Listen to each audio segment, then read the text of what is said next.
Bom dia para vocês que estão presentes aqui.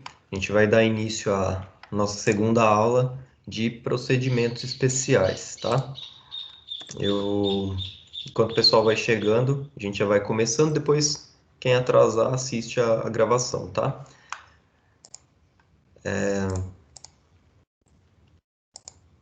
Eu vou compartilhar a tela aqui com vocês para ficar mais fácil de vocês acompanharem. Se quiser ir abrindo também o Código de Processo Civil e o Código Civil.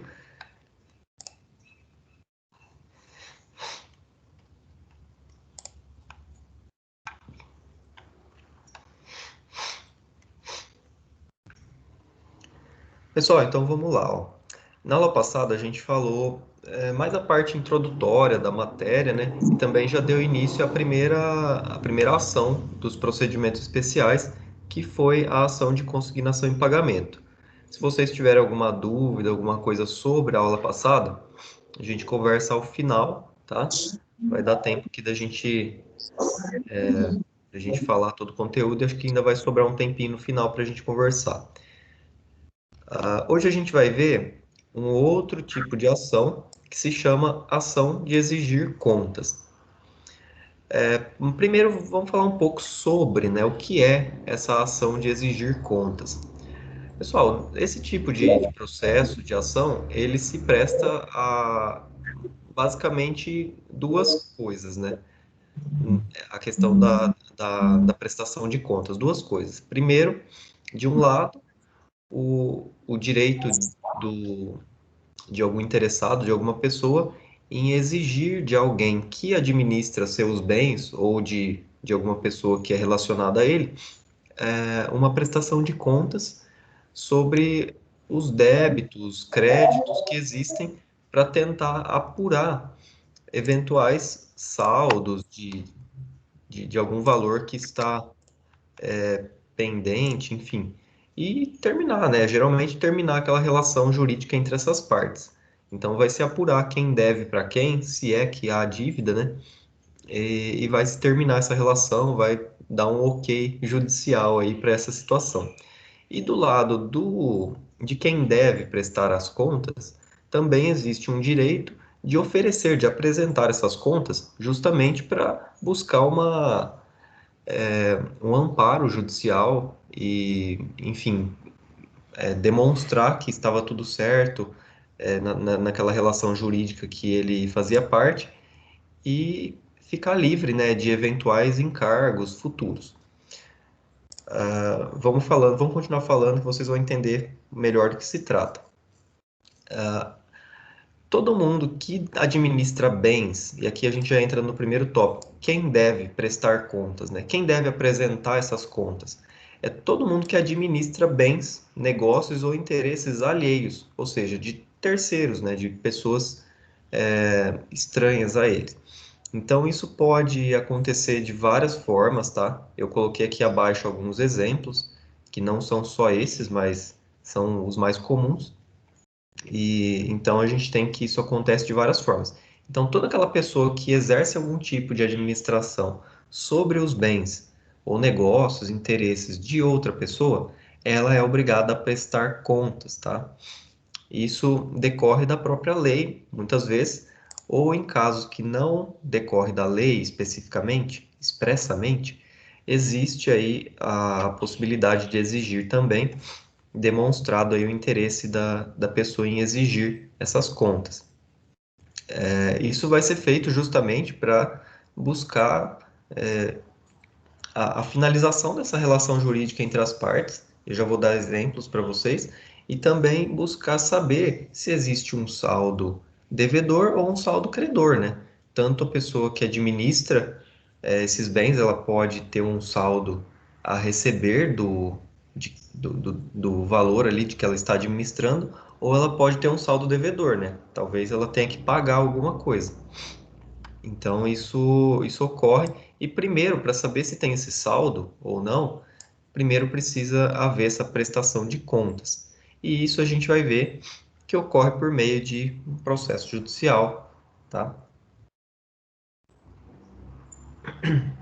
O primeiro ponto que eu gostaria de ressaltar era isso. É importante lembrar também que para entrar com esse processo de ação de exigir contas, a gente está falando de procedimento especial, né? É necessário haver o interesse também. Então não basta eu chegar e ir direto no judiciário com uma petição, né, o advogado no caso, entrar com uma petição e não demonstrar que eu tenho interesse nesse processo. Interesse seria caracterizado pela resistência dessa pessoa que é obrigada a prestar contas em oferecer essas explicações, esse balanço financeiro ali do que ela, é, de como ela administrou esses bens. Então tem que haver essa resistência, ou então a demora, né? Teria um prazo para ela fazer isso, ela não fez no prazo, então isso caracteriza o interesse. Se a pessoa está se oferecendo para prestar essas contas extrajudicialmente, digamos assim, ou se você nem procurou a pessoa, não há o interesse. Então, o juiz pode julgar improcedente por falta de interesse no processo, tá? Então, é importante comprovar bem essa questão de que a pessoa foi procurada, ou de que ela tinha um prazo e não fez a prestação de contas, e isso daí caracteriza o interesse. E a gente tem também a legitimidade, tá? Legitimidade é quem tem o poder de entrar judicialmente e exigir essas contas, tá? Aí vai depender do caso a caso. Mas vamos pensar num exemplo, acho que eu já posso citar aqui mesmo. Vamos pensar num exemplo antes de entrar nesses que eu passei aqui para vocês, vamos pensar num caso concreto. Isso é muito comum. Eu não digo processo, tá? Mas um caso que poderia ensejar aí essa ação de prestação de contas, já que não é um processo exatamente tão comum de se ver, tá? Isso ocorre aí, na medida do possível, amigavelmente, as pessoas apresentam os comprovantes e tudo mais, e se houver a concordância da outra parte, não tem por que entrar com processo. Mas caso haja essa discordância, ou então a pessoa não apresenta as contas, aí pode entrar com processo, que é essa ação que a gente vai falar. Então vamos pensar no caso concreto, que é o de uma parceria agrícola, tá? A gente aqui em Dourados, deve ter vocês que moram aqui principalmente na região ou em Dourados, devem ter muito mais contato, inclusive, e sabem que aqui é uma região de economia predominantemente agrícola, né? Enfim, então pode ocorrer que seja bem frequente essa questão de parceria agrícola. O que que é parceria agrícola? Existe aí uma pessoa que tem uma propriedade rural e uma pessoa que quer trabalhar nessa propriedade, que quer utilizar. Então, ao invés da pessoa que tem o imóvel trabalhar por conta própria, ela decide meio que arrendar, né? O arrendamento a gente fala de forma mais informal, mas na verdade tem diferença de arrendamento e parceria.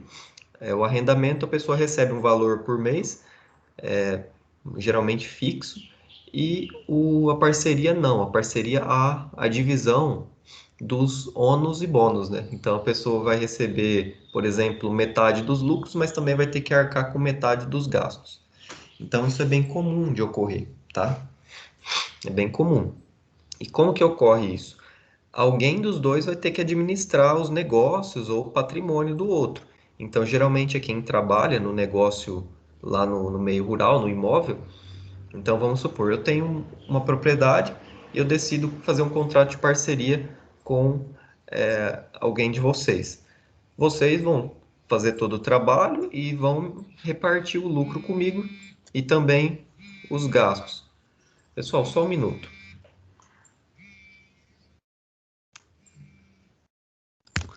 A minha mãe estava me ligando aqui.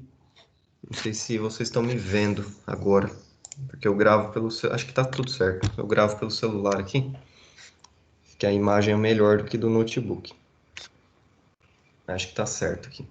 Então vamos continuar.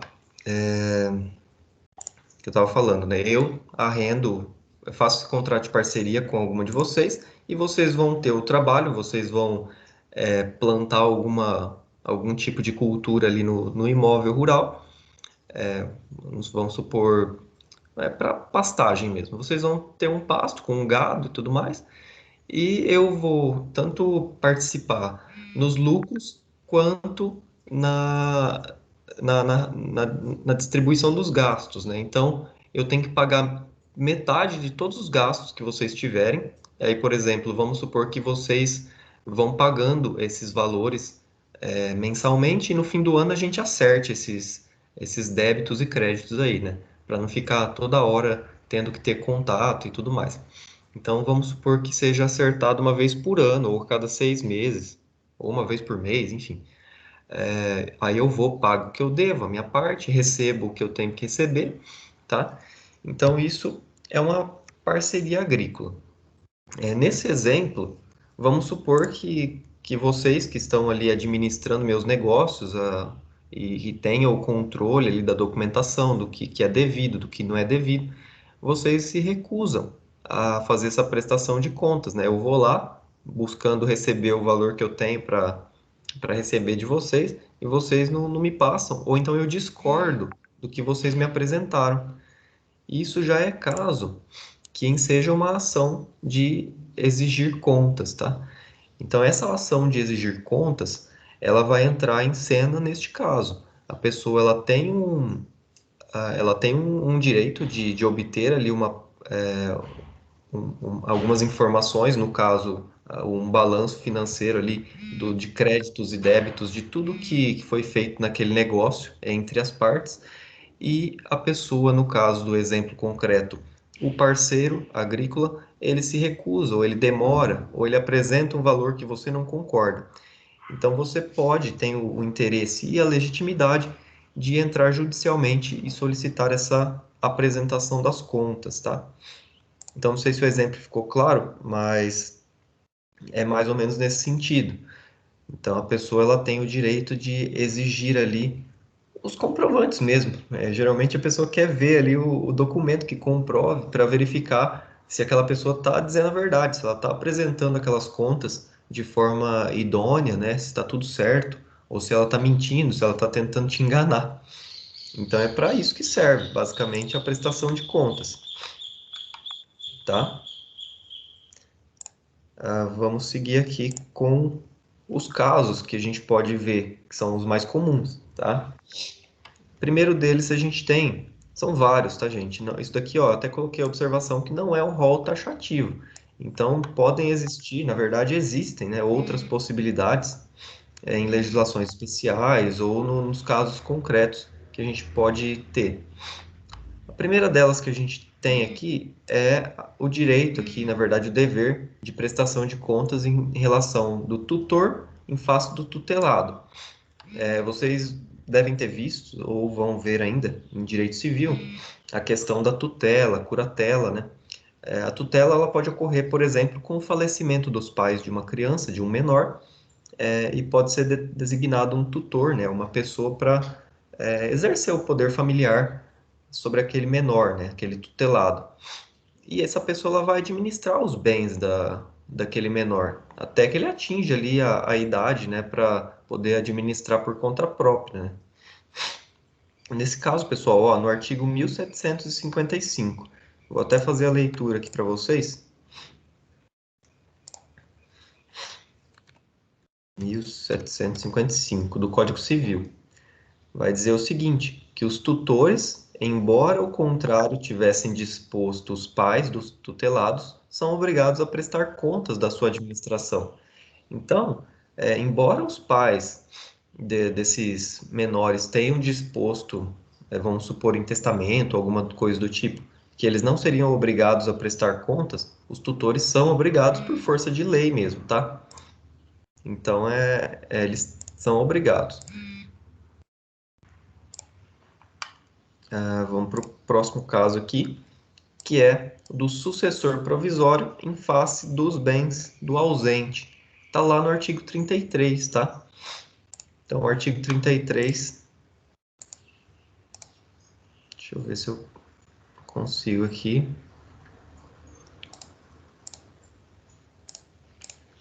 O artigo 33. O que vai dizer o artigo 33?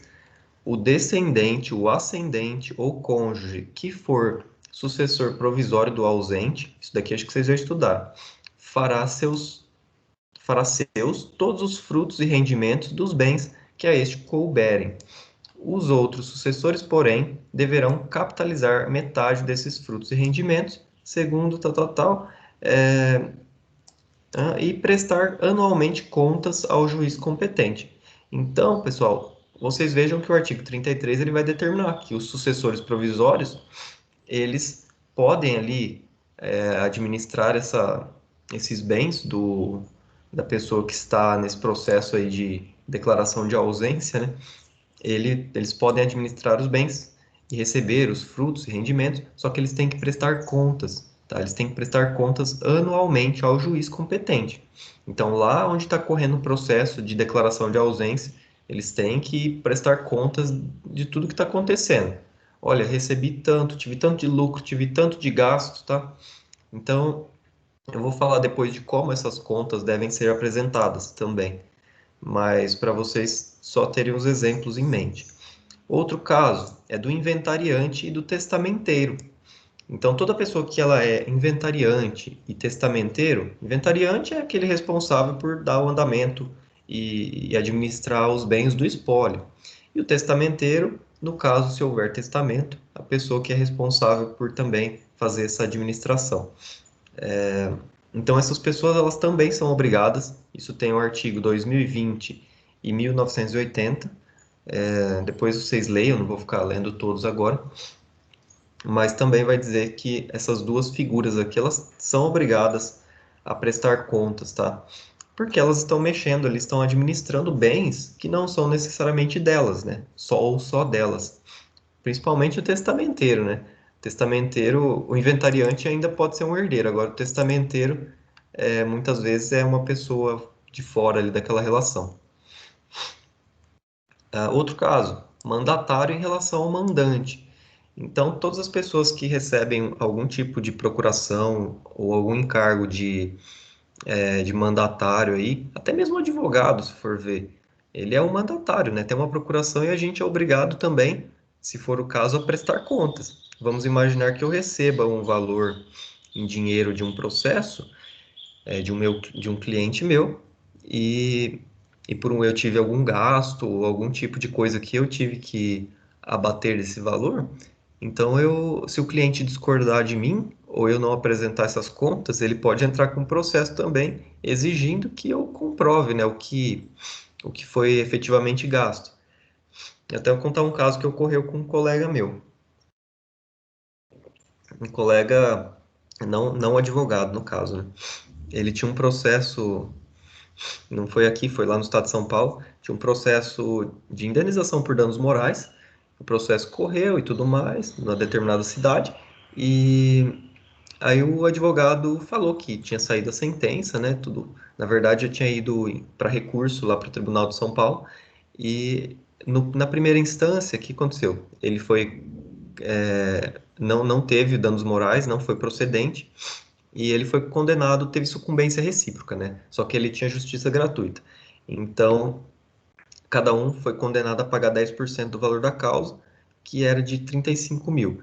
Então, os 10% daria 3.500. A empresa ré pagou, depositou em juízo, já voluntariamente, 3.500 reais. Escorreu o processo, tal, foi para recurso. No recurso, a sentença foi reformada e foi dado ali um valor de danos morais de 15 mil reais. Então, teve o valor dos danos morais, de 15 mil, que teria que ser atualizado, tudo mais, com juros, e teve também o valor da sucumbência do advogado, que era de quanto? 10. Não lembro exatamente o valor. Acho que era 20%. 20% do valor da causa, que daria 2 e pouquinho, né? Porque o valor já da condenação, na verdade, que era 15 mil. E aí o que aconteceu? O advogado falou para ele que já tinha saído o valor e tudo mais. Ele foi lá receber, só que pelas contas que ele tinha feito, o valor que ele receberia seria 13 mil e pouquinho, descontando, né, os honorários do advogado, os honorários contratuais de 30% sobre o valor da condenação e tudo mais. E o advogado queria pagar para ele 10.500. Aí ele veio falar comigo. Ele falou: "Ai, dá uma olhada no processo, vê o que que você acha, porque eu não entendo." Aí eu olhei o processo e falei: "Não." Eu falei: "Tá, o valor que ele tá querendo te passar tá errado, né? Não, não é esse valor, é 13 mil e pouco, não é 10 e pouquinho." Porque ele estava considerando o valor dos honorários de primeira instância, que realmente era do advogado, e o valor dos honorários da segunda instância, descontando os 30%. Só que ele concordou com os cálculos que a empresa. O que aconteceu por fim do processo, né? Então vou ficar enrolando muito. Ele concordou com os cálculos que a empresa apresentou e a empresa pagou um valor menor, tá? Então, na verdade, quem saiu perdendo, entre aspas, aí foi o advogado, né? Porque ele concordou com um valor menor do que era devido. E o valor do meu amigo lá, a condenação dele era certa, né? Era 15 mil, mais atualização, que daria a quase 18 mil e pouquinho. Então ele só teria que tirar esse valor, os 30% contratual lá do advogado. E eu sei que ele foi lá falar com o advogado não queria pagar para ele, aí ele veio falar comigo de novo. Eu falei: "Olha, você fala para ele que se que você não está concordando com o valor e que é para ele te explicar o que aconteceu e por que que ele está descontando esse valor a mais aí." Aí foi onde que foi pressionando o advogado até o advogado falar para ele o que foi, o que aconteceu, enfim, né? Então, só para dar um exemplo que pode acontecer na situação de vocês enquanto futuras advogadas aí, pode acontecer um caso desse. Então, procure sempre atuar de forma bem honesta, né? Porque caso ocorra algum problema, como nesse caso, né? O advogado, enfim, não sei se agindo ou não de má fé, mas estava tentando receber um valor aí além do que era devido para ele, né? Nas custas do meu amigo. Ah, então procurem agir da forma mais correta possível, porque caso tenha algum problema, se o cliente discordar, como vocês são mandatários, né? Tem uma procuração para vocês e vocês estão administrando, de certa forma, esses valores, vocês têm que podem ser sujeitos aí a uma ação de prestação de contas. Aí vão ter que comprovar em juízo se aquilo que vocês estão falando está correto ou não. Só um exemplo real aí, né?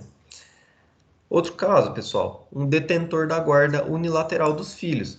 Isso a gente vê muito, com muita frequência, tá? Também, não especificamente a ação, mas casos de pessoas que reclamam, falam: "Olha, eu pago a pensão, os alimentos, só que a mãe do meu filho gasta tudo com ela, não sei o que, não é para o menor."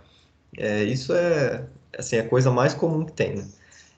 Que ele pode fazer? Se ele realmente tiver uma fundada suspeita aí de que haja esse abuso, né, do poder aí de guarda, também poderia entrar com uma ação de exigir contas, tá? Ou então os filhos, os próprios filhos, que depois que estiverem aí, enfim, com alguma capacidade de postulatória, ou enquanto menores mesmo, se, por exemplo, tiver alguma denúncia no Ministério Público, o MP pode intervir e pode atuar nisso daqui também. Mas a pessoa que detém a guarda e administra esses bens, mesmo que seja somente os valores de alimentos, tá? Mas talvez a pessoa, o menor, tenha bens patrimoniais também, tá? Então, por vezes aí, em decorrência de herança, né? Então, eles podem também ser sujeitos a uma ação de prestação de contas. O administrador da massa na insolvência.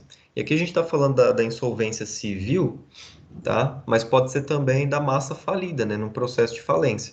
Então, a pessoa que administra esses bens aqui, no caso de insolvência civil, no caso de falência, né, de empresas, também é sujeita à prestação de contas.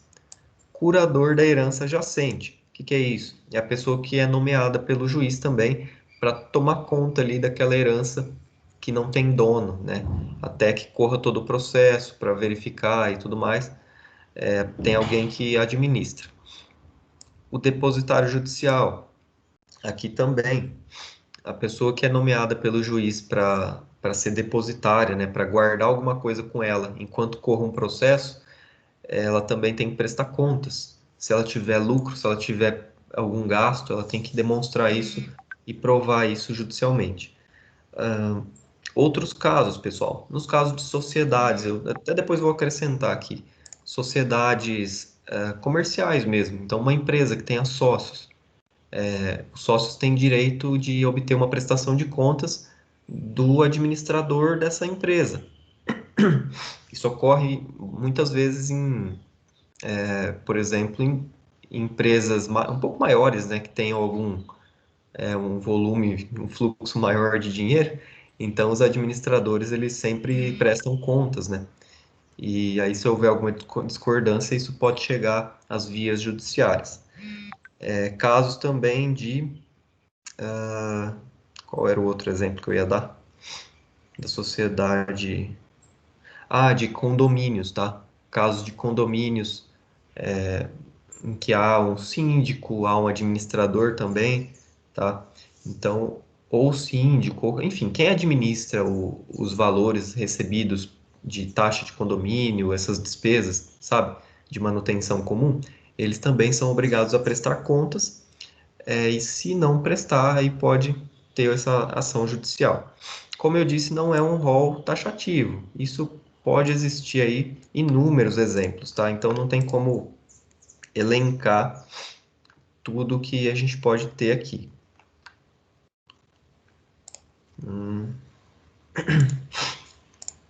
Tudo bem até aqui? Vocês têm alguma dúvida? Senão eu fico falando muito.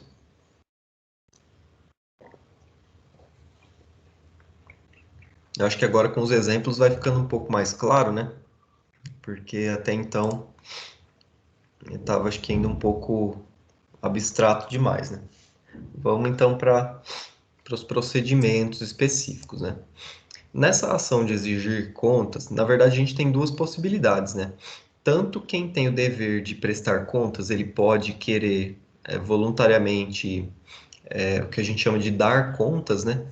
Então ele pode dar contas e isso vai gerar aqui uma implicação. Antes era um procedimento especial também, no CPC antigo. Agora corre pelo procedimento comum. O que isso implica? Que não vai aplicar nada do que a gente vai falar aqui. Eu só estou falando das possibilidades porque, para vocês entenderem, é o que pode ocorrer aí no caso concreto. Então, a pessoa que é obrigada a prestar contas, ela pode voluntariamente apresentar para se ver livre mesmo. É meio como se fosse a consignação em pagamento da aula passada, lembra? A pessoa que quer apresentar aquilo para se ver livre daquelas obrigações, terminar essa relação aí, não ter perigo de nenhum problema futuro, né? Então, isso vai correr pelo procedimento comum. Ela vai apresentar a inicial, vai ter a contestação, enfim, até chegar na sentença. E a gente tem também a possibilidade de exigir contas, que é o que a gente vai tratar especificamente aqui, que é a pessoa que é obrigada a prestar contas, ela está resistindo aí no negócio. Então, quem tem o direito de exigir contas pode entrar com esse processo. E aí a gente vai ver como que funciona nesse procedimento especial daqui. Coloquei aqui para vocês, ó, no primeiro caso, existe um manifesto interesse do autor em ver-se livre do seu encargo, além da eventual cobrança de saldo a seu favor. Então, além da pessoa tentar se livrar desse encargo, né, e terminar essa relação jurídica, ela também pode ter algum saldo para cobrar, e para isso ela quer comprovar, né, tudo certinho perante o judiciário, para não ter nenhum problema futuro. Nesse caso, deve ser observado o procedimento comum e, ao contrário, né, a ação de exigir contas, tá? Aqui a gente estava falando da ação de dar contas, né, que a pessoa vai voluntariamente. Agora aqui é a ação de exigir contas, que é essa outra possibilidade do procedimento especial, que é a única que foi mantida no procedimento especial. A outra, no CPC atual, foi mudada, né? Ela tem um caráter dúplice. Isso significa, como eu já mencionei semana passada de consignação, que o réu ele não precisa apresentar uma reconvenção para cobrar algum saldo. Então, tanto o autor quanto o réu eles podem formular pedidos ali no processo. Num procedimento comum de uma ação normal, somente o autor vai formular pedidos. Já nessas ações de caráter dúplice, tanto as partes autoras quanto a parte ré pode formular pedidos. Então, não precisa ter uma reconvenção para a pessoa cobrar algum saldo, tá? Na própria sentença já deve sair o valor, se houver algum saldo a receber ou a pagar, tá? E a pessoa que tiver esse saldo para receber, ela pode executar normalmente. Ah, o que eu já mencionei para vocês, não lembrava que estava aqui. O interesse de agir somente é caracterizado quando houver a recusa ou a mora de quem deve prestar contas, ainda se discordarem das parcelas de débito ou crédito. É o que eu comentei com vocês, pessoal. Não adianta eu entrar por entrar com o processo. O juiz vai acabar extinguindo, porque não tem interesse. Eu tenho que comprovar que houve essa recusa ou essa mora da pessoa em apresentar as contas, tá? Como que eu comprovo? O ideal seria eu mandar uma carta por AR, tá? Que a pessoa receba e assine, mandando e pedindo, né? Solicitando essas contas. Ou então mandar um e-mail, tá? Qualquer coisa que comprove. O ideal é uma carta, uma notificação por correio, tudo, com aviso de recebimento. Isso é o mais correto. Aí eu comprovo que a pessoa não apresentou, que eu pedi, mas eu não tive resposta, tá? E vamos para o procedimento. Como que essa ação de exigir contas ela deve correr na justiça, tá? A gente tem duas fases desse procedimento. A primeira delas é apurar se o autor tem ou não o direito de exigir as contas, o autor do processo, tá? E a segunda, a gente vai examinar o conteúdo das contas e se há saldo a favor do autor ou réu. Então, a gente tem esses dois momentos, né? Não são processos distintos, é dentro do mesmo processo. Primeiro, o juiz vai verificar se há o direito de exigir contas, e segundo, ele vai ver em relação aos valores. Elas vão ter natureza que a gente chama de cognitiva. O que é cognitiva? É de conhecimento, não é execução, tá? Cognitiva é quando se está discutindo o próprio mérito da causa. Agora, execução é quando você já tem um título e você só quer cobrar. A inicial ela deve ter os requisitos gerais, tá? Normais ali de qualquer processo. E também vai mencionar, né, as particularidades, vai comprovar que teve essa notificação do réu, mas não teve as contas prestadas e tudo mais, né? Comprovar interesse e a legitimidade. O que vai acontecer? O juiz vai determinar a primeira coisa, a citação do réu para apresentar as contas ou contestar a ação, tá? Então, isso daqui vai correr dessa forma. Primeira citação do réu. Depois que o réu for citado, ele pode agir de várias maneiras, né? Da mesma forma que a consignação em pagamento que a gente viu. Então, ele pode vir e apresentar as contas sem contestação. Primeira possibilidade que a gente vê. Ele apresentou as contas e tudo bem, falou que é aquilo mesmo e não contestou nada. Então, vai passar para a fase seguinte, que é quando o juiz vai verificar se as contas estão corretas. Mas a primeira parte aqui tá ok, a primeira fase, a pessoa apresentou as contas e não contestou, então vai presumir que ele concorda, né? Que ele está de acordo, que ele realmente tem o dever de prestar as contas. Então o juiz já entende que foi presumido isso e dá uma decisão de encerrando essa primeira fase e abrindo a segunda. Ele pode também apresentar as contas e contestar. Nesse caso, também há o reconhecimento do dever de prestá-las, porque a pessoa já, já vem no processo e apresenta as contas. Por mais que tenha uma contestação, o juiz já vai entender que realmente há o dever de prestação, porque ela colocou no processo, né? Então está reconhecendo que tem esse dever. Se ela não tivesse o dever, ou alegasse não ter, ela teria que só contestar e não apresentar as contas. Mas no caso, se há prestação de contas, é porque tem esse reconhecimento tácito. Então, novamente, vai passar a fase seguinte e o juiz vai apreciar também a questão que foi alegada em contestação, e que foi alegada pelo réu, mas já vai se passar para a segunda fase, porque não vai discutir mais se tem ou não o direito de prestação de contas. Outro caso, pessoal, que é a não apresentação de contas e nem de contestação. A pessoa é revel, tá? Então, ó, ocorre a revelia e o juiz pode julgar o mérito antecipadamente, tá? Então, como que isso acontece? A pessoa não vem no processo, não apresenta nenhuma contestação, nem as contas, nem nada. Então, o juiz ele vai julgar já o mérito da questão. O que que vai acontecer?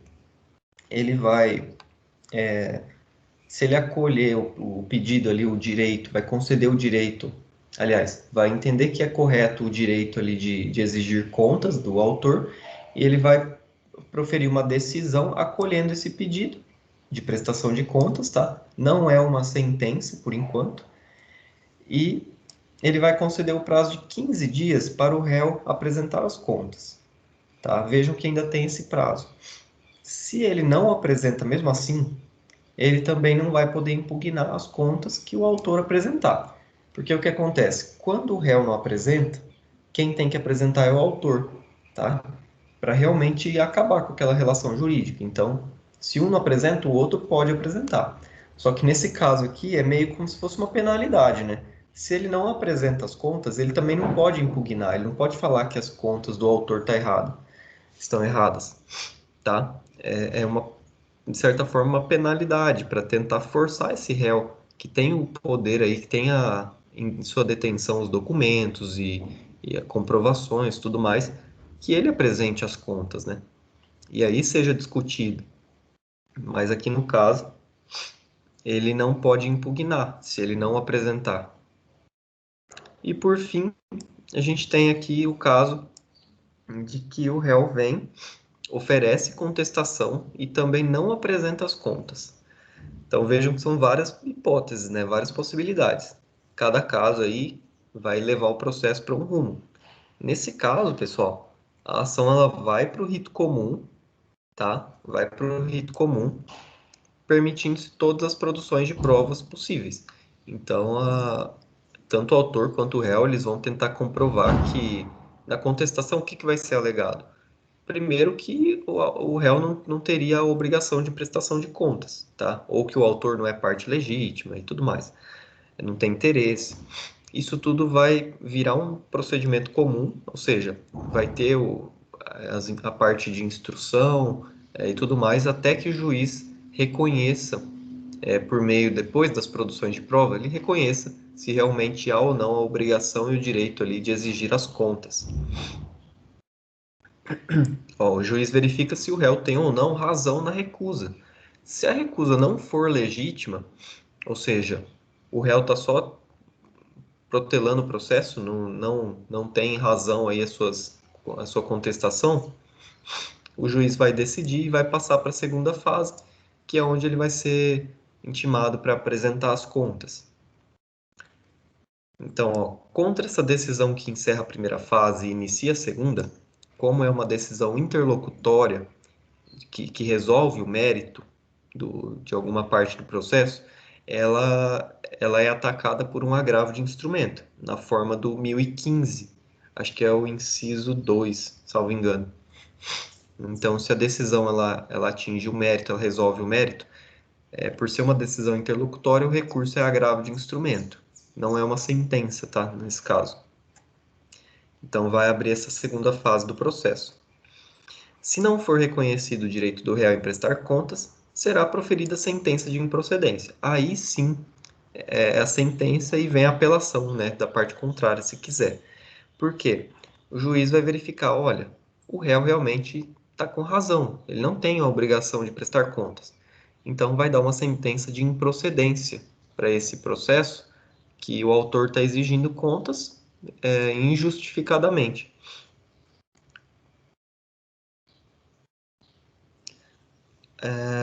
Tudo bem até aqui, pessoal? Alguém tem alguma dúvida, alguma coisa?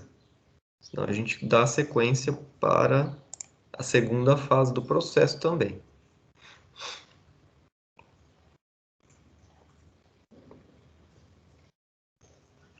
Vamos lá, então. Depois que passa todos esses trâmites que a gente vê aí da oportunidade do réu se manifestar, apresentando ou não contestação, apresentando ou não as contas, né? A gente passa para a segunda fase. O que que ocorre nessa segunda fase? O réu, ele é intimado, novamente aqui, né? A depender do caso, ele é intimado para apresentar essas contas no prazo de 15 dias, tá? E aí também a gente tem as possibilidades. Se ele apresentar as contas, o autor, né, que foi quem entrou com a ação, que está errado, tem 15 dias para manifestar-se.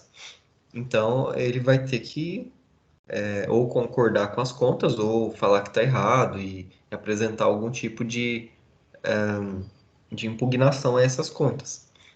Se ele não falar nada, o seu silêncio ele vai importar a sua anuência, ou seja, vai ser entendido que ele concordou com isso. O que mais? E, pelo contrário, se o réu não apresenta as contas, vai ser facultado ao autor o seu oferecimento. Deixa eu pôr o notebook para carregar aqui.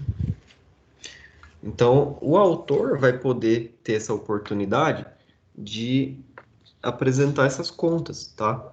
Isso é um pouco difícil, porque quem tem todos os documentos e tudo mais,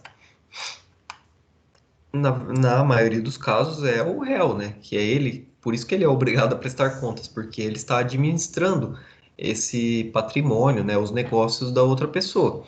Então, fica difícil para o autor. Só que, nesse caso aqui, o autor não é obrigado a apresentar toda a comprovação, todos os documentos, né? Se ele tiver alguma coisa, bem, muito bom. Só que se ele não tiver, ele pode obter por meio de provas que ele considerar necessárias, testemunhal, perícia e tudo que for necessário, tá? Então aqui ele tem essa oportunidade de prestar contas e o que acontece? O réu ele não pode impugnar, lembra que eu falei, né? Se o autor tiver que prestar contas, o réu também não vai poder impugnar, tá? Porque por que que ele vai impugnar se ele não apresentou essas contas, né? Tivesse apresentado, então, ele não precisaria estar impugnando as contas do autor. Só que se o juiz verificar também que o negócio está muito suspeito ou está muito distante do real, ele pode determinar uma perícia também. E a sentença que põe fim a esta segunda fase, ela é o primeiro, né, uma sentença mesmo, né, não é uma decisão como a que trata da primeira fase, e ela serve tanto para declarar se as contas são boas ou más, que aqui a doutrina chama de boa ou má, né? Mas, na verdade, se está certo ou se está errado. Tanto quanto para condenar o autor ou o réu a pagar eventual saldo devedor. Então, vamos pensar naquele exemplo da parceria agrícola que eu falei com vocês agora há pouco. Vocês aí têm essa obrigação de prestar contas. Vocês efetuaram gastos e tiveram lucros. Aí vocês vão discriminar tudo certinho lá na planilha de cálculos. Olha, eu tive tanto de lucro, tanto de gasto, gastei tanto com implemento agrícola, gastei tanto com agrotóxico, enfim, tive tanto de lucro com venda, lucro com, enfim, uma infinidade aí de possibilidades. Então vai discriminar tudo. Se vocês, por exemplo, tiverem um valor de gastos, por exemplo, maior do que o que deveriam ter gastado da parte de vocês, e o lucro que eu teria não seria suficiente para pagar, né, para compensar isso. A sentença, nesse caso, ela vai me condenar a pagar para vocês uma quantia de valor aí que para arcar com esse saldo devedor.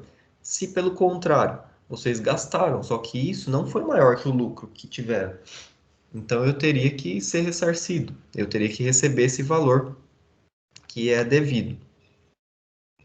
Então a sentença aqui ela pode tanto condenar se a conta está certa ou errada, e também vai, aliás, declarar, né, se a conta está certa ou errada, e também condenar o autor ou o réu a pagar um eventual saldo, que seria isso, né? Verificar quem deve para quem, se realmente há dívida, né? Pode ser que tudo já está acertado e não tenha que ninguém pagar para ninguém. Mas Enfim, nesse caso, se alguém tiver um saldo devedor para receber, pode já direto entrar com cumprimento de sentença, tá? Porque já tem um título, se tiver transitado em julgado, né? Já pode entrar com cumprimento de sentença normal. E agora a gente fala de como essas contas devem ser prestadas. Como que isso acontece, né?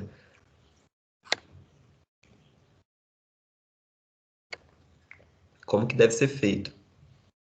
Vamos lá para o artigo 551 do CPC.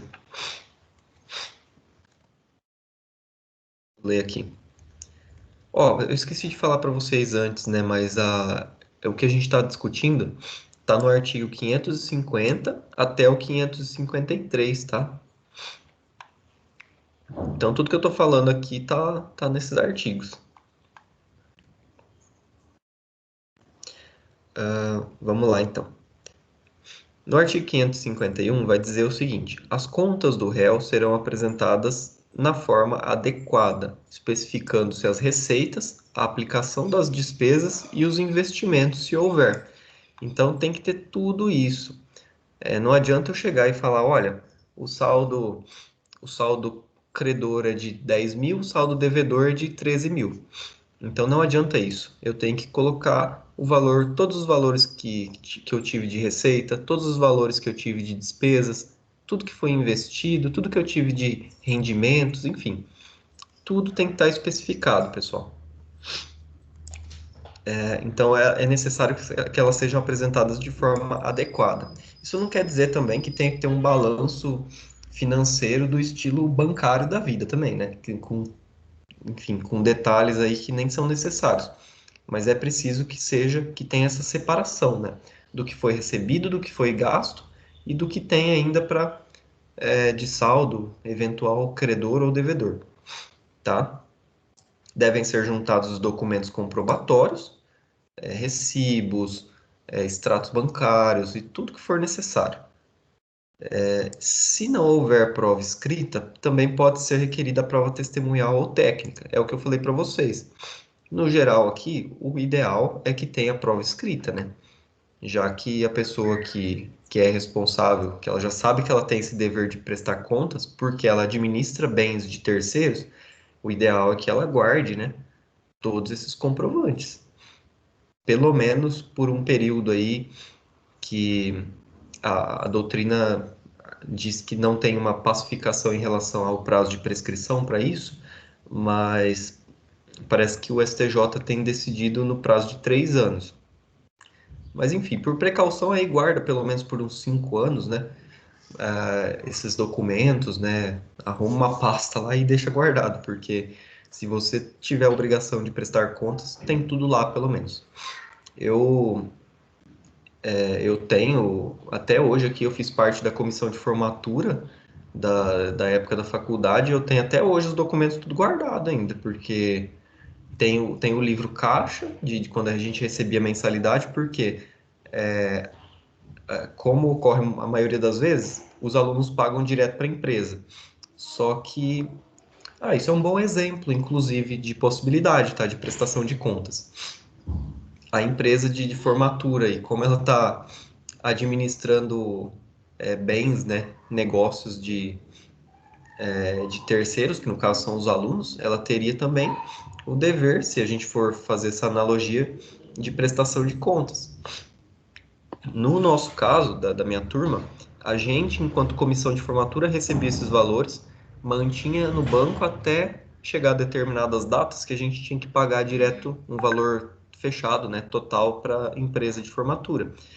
Então, a gente recebia, eu anotava no livro, nesses livros caixa, assim, sabe, que tem o espaço para data, o nome, o valor, anotava quem pagava, anotava tudo que a gente retirava para gastos, enfim. Guardava comprovante de depósito, guardava comprovante de recibo de gastos, de despesas com. Que às vezes a gente fazia festa da sala, né, e tudo mais. E então tem tudo guardado aqui. Pelo menos por um período aí de uns 5 anos, vou manter isso guardado, porque caso dê algum problema e alguém resolva exigir aí algum tipo de contas, né, de prestação de contas, eu tenho como comprovar, né? Que foi tudo acertado e tudo comprovado. Então, para me resguardar, né? Então é por isso que eu digo, a gente tem que ter, isso é importante que vocês saibam, né? É muito importante que tenha prova escrita, prova documental, que é, querendo ou não, é a prova mais que acaba pesando mais, né? No, no, na decisão do juiz, né? Então é importante que vocês tenham e mantenham documentos se, se o negócio ele foi feito por meio de algum tipo de documento, né? Mas, enfim, se não tiver prova escrita, pode ser outro tipo também. É só que a preferência é da prova escrita. Como que ocorre? Aqui a gente vai falar de outro tópico para terminar já. O assunto de hoje ele é mais curto. É sobre a prestação de contas por dependência. O que que seria isso? De quando existe um processo principal, não necessariamente de prestação de contas, por exemplo, no caso de um inventário. O juiz ele pode determinar, ou o juiz ou a MP pode requerer, que o administrador, no caso o inventariante, ele preste contas do que ele está recebendo, do que ele está gastando, tá? Dos bens do espólio. Nesse caso, vai ocorrer aqui o que a gente chama de prestação por dependência. É dependência por quê? Essa prestação de contas ela está atrelada a um outro processo, que no caso, o exemplo que eu dei é o inventário. Ou pode ser qualquer um outro processo que tem essa exigência de prestação de contas. Então, ocorre nos casos de administradores de bens alheios em razão de encargo judicial, como o caso de inventário. Ocorre também, enfim, qualquer outro caso aqui que o juiz nomear, pode ser, enfim, tutor, curador, tudo que for nomeado pela via judicial tem que prestar contas aqui por dependência. Então, a primeira coisa, você vai ter que saber, né? Você, enquanto administrador desses bens, você vai saber se foi ou não um encargo judicial, né? Espera-se que saiba. E devem ser prestadas contas em autos apensados aos principais. O que que significa isso? São processos que ficam atrelados, ligados mesmo a um outro. Então, tem a opção, quando vocês forem cadastrar no sistema, distribuir por dependência. Então, dependência significa que não vai ser feito um sorteio para verificar em qual vara o processo vai cair. O processo ele já vai destinado para aquela vara específica, de onde está correndo um processo X, tá? Então, aqui é isso que é dependência. Antes, né, quando era processo físico, era mais fácil de saber isso, né? De saber como funcionava. Porque esse negócio de apensar, né? Apensar significa meio que pendurar, né? Então, fica ligar, né? Anexar. Então, tinha o processo físico, né? Um volume de processo, ou mais de um. Tinha capa e tudo mais. Nesse processo, podia ter apensado outro. O que que isso significava? Como que era feito, né? Isso daí. Pegava um barbante, amarrava no grampo ali do processo e amarrava o outro processo nesse. Então ficava um outro volume ali, meio que anexado no processo principal. Então isso quando era físico era mais fácil de ter uma ideia do que significava. Hoje, no processo judicial digital, a gente vê quando você abre o ESAG, né, que fala, que é o sistema para a gente ver o processo, lá no finalzinho, assim, no canto esquerdo, vai ter processos dependentes, enfim, em apenso, e você consegue abrir por ali, tá? Quando eles são requeridos pelo juiz ou MP, nesse caso, eles são meros incidentes processuais. Então, eles não são um processo autônomo, tá bom? Não são autônomos. Então, eles vão ficar realmente apensados ali, ligados ao outro. E quando eles são exigidos por qualquer interessado, fora desse processo, eles são oh, meu Deus, eles são uma ação autônoma. Então, vai ser um número de processo específico para aquilo, tá? É um processo totalmente à parte. Só que ela também vai ser distribuída por dependência e vai ficar pensada. A diferença de um e de outro é que o incidente processual aqui, quando, por exemplo, se terminar esse processo principal aqui, o incidente também vai ser extinto, né? A ação autônoma não necessariamente. Então, o juiz pode finalizar esse processo principal, só que prosseguir com a ação autônoma. E por que que isso ocorre, né? Essa prestação por dependência? Imagine o seguinte, né? Vocês têm um juiz ali que já é responsável por um processo judicial de, por exemplo, de inventário. E tem que prestar contas, o administrador, o inventariante, ele tem que prestar contas de tudo que está acontecendo ali com o espólio. É melhor essa prestação de contas ocorrer perante o juiz que já está analisando o inventário, ou esse negócio ter a possibilidade de cair com um juiz que não está nem a par do que está acontecendo com a situação toda, numa outra vara, mesmo que seja no mesmo fórum, na mesma cidade. Então é por isso que ocorre essa questão da dependência, quando já tem um processo e tudo mais. É para facilitar as coisas, né, para o judiciário. Então, o juiz que tem acesso ao inventário, lá embaixo vai ter, por exemplo, um incidente ali de prestação de contas, para que ele possa avaliar se aquilo está correndo da melhor forma e tudo mais. Então, já é para isso ser facilitado, tá? Pessoal, aqui a gente finaliza o conteúdo. Alguém tem alguma questão, alguma dúvida sobre isso? Quer perguntar? Hoje, como o assunto é mais sucinto, até é bem curto até. Até no CPC, ó, são poucos artigos, não tem muito segredo aqui. A de amanhã não, né? De semana que vem acho que é um pouquinho mais longa, já começa as ações possessórias. Então já é um pouco mais complicado. Talvez a gente demore até mais de uma aula. Vamos ver. Alguém tem dúvida sobre isso? Tá tudo certo? Quiser perguntar? Ou da aula passada também, se tiver alguma dúvida da consignação em pagamento.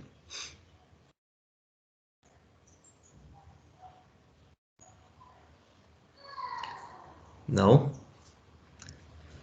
Pessoal, então a gente encerra por aqui, tá? Eu fico à disposição aí, a gente tem um horário à disposição ainda. Então, se alguém quiser depois chamar no WhatsApp, tirar alguma dúvida, tá? Eu fico à disposição aí, já que vocês não querem falar agora. Mas a gente encerra a gravação por aqui, então. E, e até semana que vem, tá? Estudem isso daqui, porque semana que vem eu vou fazer algumas perguntas, tá? Vou fazer algumas perguntas para vocês durante a aula, para ver se vocês estão sabendo mesmo, tá? Não vai valer nota nada, tá? Só para saber se vocês estão absorvendo conteúdo aí. Só vou encerrar então a gravação por aqui, tá? Muito obrigado pela presença de vocês e a gente se vê até a semana que vem.